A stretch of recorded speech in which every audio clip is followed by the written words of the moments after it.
నమస్తే అండి. కార్తీక మాసంలో సోమవారాలు, ఏకాదశులు ఇవే కాకుండా పౌర్ణమి ఒకటి చాలా ఇంపార్టెంట్ కదండి. ఆ రోజు మేము కేదారేశ్వర స్వామి నోము అయితే చేసుకుంటాం. పూజ అయిపోయిన తర్వాత భోజనాలు అయితే చేస్తామండి. దానికోసం ఈ రెసిపీస్ అయితే ముఖ్యంగా ఇక్కడ మేము పూర్ణాలు నల్ల పెసలతో చేస్తామండి.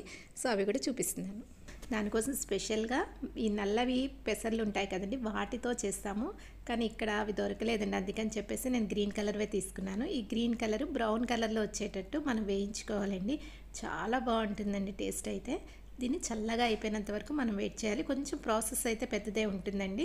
కొంచెం మొత్తంలో కాబట్టి త్వరగానే అయిపోతుంది. ఎక్కువ మొత్తం చేయాలంటేనే కొంచెం ఎక్కువ టైం పడుతుంది. దీనికి తగినట్టు బెల్లం అనేది నానబెట్టేసుకున్నాను.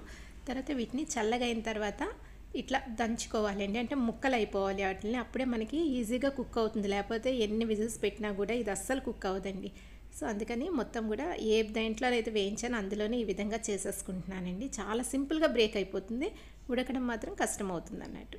ఈ విధంగా పప్పులాగా వచ్చింది కదా, దీన్ని మన కుక్కర్లోని ఒక 5-6 విజిల్స్ అయితే పెట్టుకోవాలండి. 2-3 విజిల్స్ అయితే కొంచెం ముక్కలు అంటే మరీ మెత్తగా అవ్వకుండా అట్లా ఉంటుంది చూడండి, ఆ స్టేజ్లో ఉంటుంది. అందుకని చెప్పి ఒక 5-6 విజిల్స్ అయితే పెట్టేసుకోవాలి. నీళ్ళు అనేవి దీన్ని తగినట్టు పోదంటే మనకు అందాజాగా తెలుస్తుంది కదండి ఎంత వాటర్ అనేది. అయితే దీంట్లోనే మనం రసం చేసుకోవాలంటే ఇంకొంచెం ఎక్స్ట్రా వాటర్ వేసుకోవాలి. దానివల్ల ఏంటంటే కొంచెం మెత్తబడిపోతుంది. సో అందుకని పర్ఫెక్ట్గా చూసుకొని వేసుకోవాలి. బెల్లం కూడా పాకం వచ్చేసిందండి. ఈ బెల్లం పాకం అనేది ఎందుకు తీస్తాననేది నేను చేస్తున్నప్పుడు చెప్తాను. మనకి ఇవి రెడీ అయిపోయాయి కదా, నాకైతే కరెక్ట్గా సరిపోయాయండి వాటర్, అసలు ఒక్క చుక్క కూడా ఎక్స్ట్రా రాలేదు. దీన్ని మనం చల్లగా అయినంత వరకు వెయిట్ చేయాలి. నేను ఇప్పుడు మిక్సీలోకి తీసుకుంటుంది కొంచెం సాంబార్లా చేసుకుంటానండి దీంతోనే, దానికోసమని పక్కకు తీసేసుకుంటున్నాను. అది కూడా మిక్సీలో వేస్తేనే బాగా వస్తుందండి. ఇలాగా ఇప్పుడు నేను వేరే ప్రాసెస్ చూపిస్తాను పూర్ణాలు చేయడానికి. ఈ పూర్ణాలు చేయడానికైతే ఇలా కంపల్సరీగా మనం ఇందులో వేసి దంచుకుంటేనే బాగుంటుందండి. మనం సాంబార్ కానీ ఏదైనా చేసుకోవాలంటే మిక్సీలో వేసుకోవాలి, అప్పుడే మెత్తగా వస్తుంది. ఇది అంత మెత్తగా అయితే రాదు. దంచడం చాలా ఈజీ అనండి, ఒక 5 to 10 minutes పడుతుంది.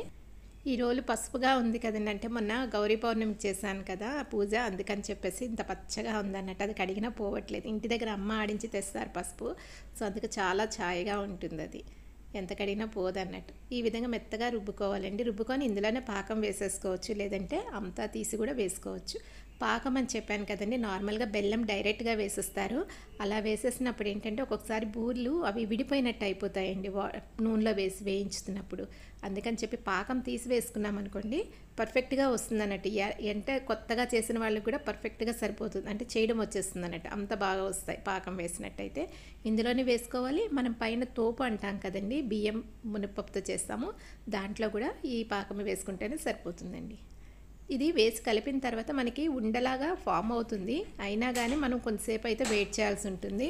ఇవి అప్పటికప్పుడు వేయించి చేసినవి కదండి, సో అందుకని పాకం బాగా పీల్చుకుంటూ ఉంటుందండి. అందుకనే మరి కొంచెం ఎక్స్ట్రా పాకం వేసి మనం పక్కన పెట్టుకోవాలి, అప్పుడే మనకి పర్ఫెక్ట్గా వస్తుంది. లేదంటే మనకి తక్కువ పొడిగా అనిపోయినట్టు అయిపోతాయండి తర్వాతకి.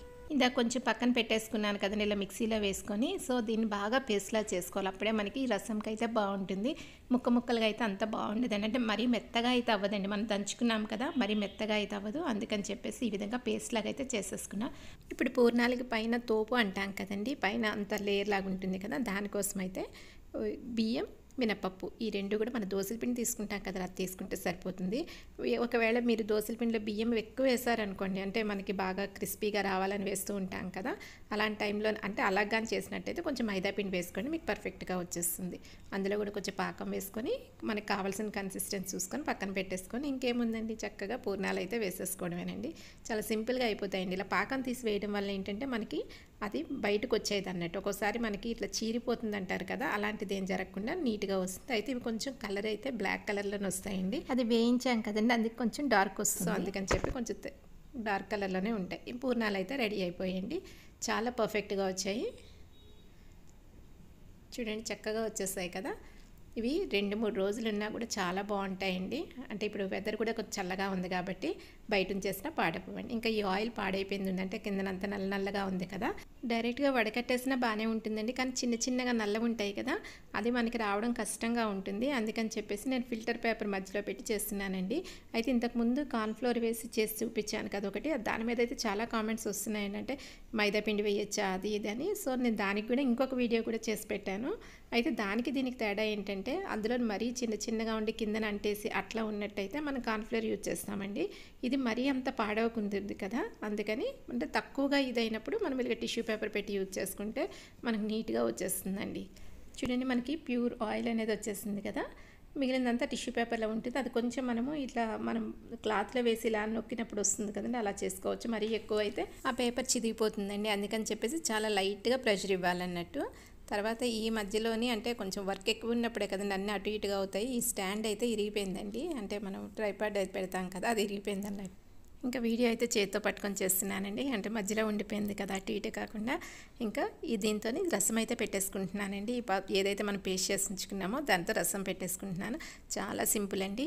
ఆవాలు, జీలకర్ర, మెంతులు, ఎండుమిరపకాయలు, కొంచెం కరివేపాకు ఉంటే అది వేసుకొని మనం పేస్ట్ చేసుకున్న ఈ పెసలు ముద్దు ఉంది కదా అది వేసేసుకొని, కొంచెం నచ్చితే టమాటో కూడా వేసుకోవచ్చు, లేదంటే ఇలా చింతపండు రసం అయితే తీసి వేసుకుంటే మనకి ఇది రెడీ అయిపోతుందండి. దీనిలోకే పసుపు, ఉప్పు, కారం, అంతకుమించి ఇంకేం వేయట్లేదండి. ఇది వేసి ఒక 5 నుంచి 10 నిమిషాలు పక్కన వదిలేస్తే చక్కగా మరిగి మనకి ఈ రసం అనేది రెడీ అయిపోతుందండి. ఇది టేస్ట్ అయితే చాలా బాగుంటుందండి. ఈ పప్పు చారు, తర్వాత మనం ములవల చారు ఇవన్నీ చేస్తాం కదా, అన్నిటికంటే బెస్ట్ ఏంటంటే ఈ పెసర్లు వేయించి చేసిన చారు ఉంటుంది, ఎక్సలెంట్గా ఉంటుందండి. ఒకసారి మీరు ట్రై చేయండి. తర్వాత సింపుల్గా ఉండాలి కాబట్టి అరటికాయ ఫ్రై అయితే చేస్తున్నానండి. అది కూడా ఏం వేయకుండా ఆవాలు, జీలకర్ర పోపు వేసుకొని ఉప్పు, కారం, పసుపు వేసి వేయించేసుకున్నానండి. అంతే, చాలా సింపుల్గా చేసుకున్న వంట. ఎందుకంటే రిమైనింగ్ పనులు ఎక్కువగా ఉంటాయి కదండి, అందుకని చెప్పేసి ఈ విధంగా చాలా సింపుల్గా ముగించేసుకున్నానండి. ఈరోజు అయితే పచ్చడి ఏం చేయట్లేదు, ఎందుకంటే టైం అయితే అంత సరిపోలేదండి, అందుకని చెప్పి పచ్చడి ఏం చేయట్లేదు. గోంగూర పచ్చడి అయితే చేసి ఉంచానండి, అది కూడా ఉల్లి వెల్లుల్లి లేకుండా ఉంది కాబట్టి అది వేసుకొని తీసుకోవచ్చానండి.